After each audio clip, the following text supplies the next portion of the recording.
靈修2025年5月30日，你們的信心經過試驗，就比那被火試驗仍然能壞的金子更顯寶貴。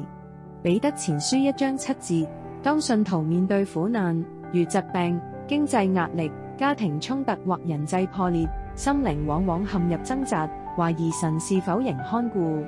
然而，真正的信心並非在順境中才顯明，而是在黑暗中仍選擇相信神的良善與應許。亞伯拉罕是信心之父，在痛苦中被試驗時，也全然將以撒獻上。他深信神能使死人復活。希伯來書11章19節，大衛在逃亡中仍不敢伸手害掃羅，因他尊神的主權。這些屬靈前人用行動說明，信心是在看不見答案時仍堅持信服。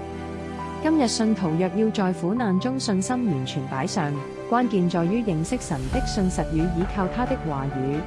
當我們更多默想神的作為，常存禱告的心，就能在試煉中不被打倒，反而學會交託、等候、敬拜。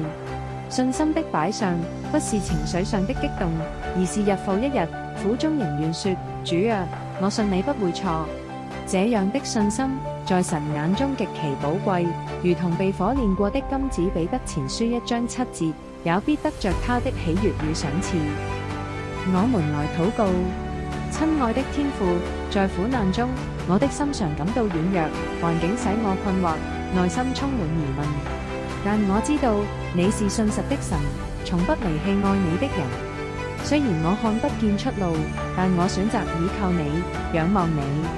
主啊，求你堅固我的信心，讓我在失望中仍不失去盼望，在痛苦中仍不放棄禱告，在孤單中仍記得你與我同在。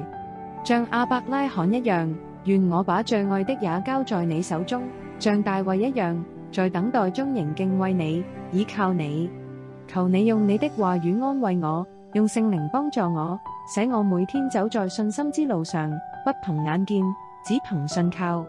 願我一生信你，愛你，信服你，無論順境或逆境。